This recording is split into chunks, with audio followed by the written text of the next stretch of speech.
Well,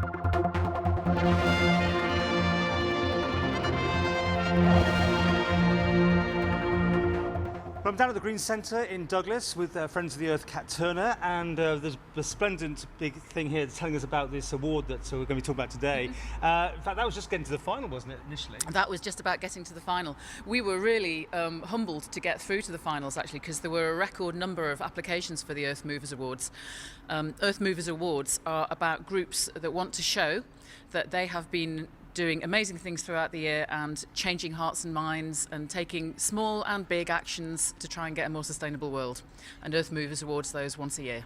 And you're holding something more important. Haha, we won on the day. We were through to the finals with Bristol, who I have to say were absolutely awesome competitors. They've done some stunning stuff down there, some of which we're hoping to learn from, actually. They were very generous people with their ideas.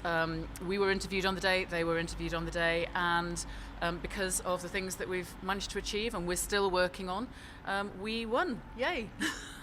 How important is it to win this sort of thing? It's really important, I think, because not only does it give a huge amount of credibility to Friends of the Earth Isle of Man across the whole of the UK. It's a big award and it's very important, but it also gives a boost to our members, so they know that sometimes it's quite a lonely business being in the business of sustainability campaigning, and you can feel as though you're a little voice shouting in the dark and nobody much is listening. It's interesting to say that in the Isle of Man, though, because you think you probably have a bit more leeway.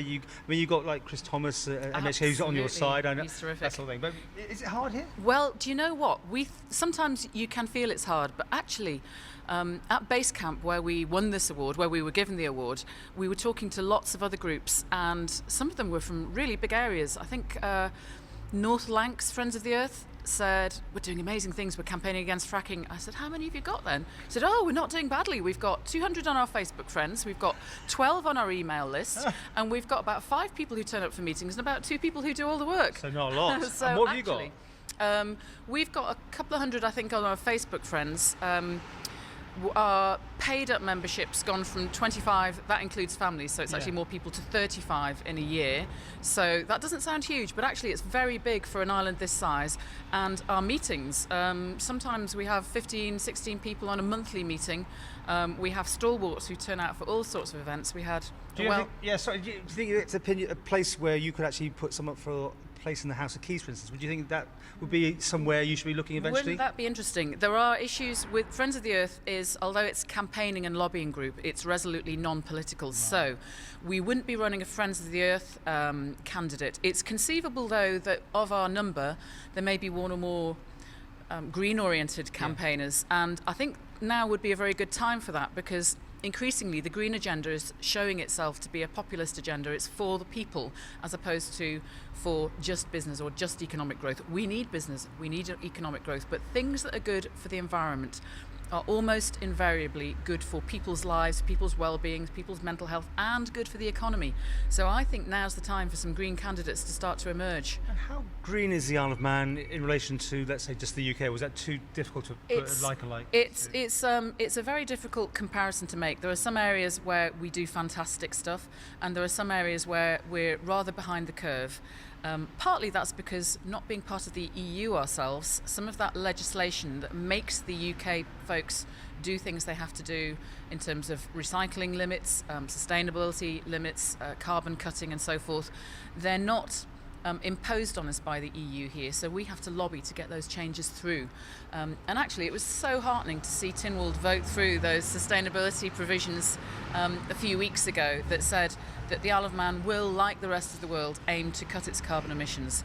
But there's work to be done yet. There's lots of work to be done. There are still small pockets of climate denialism, of people who say things like, oh, what's the point of the Isle of Man changing its ways? We're tiny, we can't make any difference. But overall, we have, I think, as is shown by the fact we've got such a good membership on a population that's the size of a football crowd, really, when you put it in a UK context. I think there are some really good hearts and minds over here, and we've got every chance of being a sustainable island. Okay, well, obviously it's great for you to get that, and you've got other things you want to be aiming for, no doubt, as well? Yeah, so we've recently started up an EV Users Forum, which is a fantastic forum through Ecovan, and which was a big part of our winning this award, which is lobbying for electric vehicle users for better infrastructure, for better information sharing, and that's already got some great interactions with Manx Utilities going on. We are going to be lobbying for crystallising what those big carbon cutting ambitions mean in practice, how we can make them cost effective and meaningful and get steps along the way to those 2050 target dates that we have in mind. It's what you do along the way that really matters. So we could have a graph that goes to 2050 and we suddenly cut them on the day, or we could start doing things now. That's much better. It's the area under the graph that's important.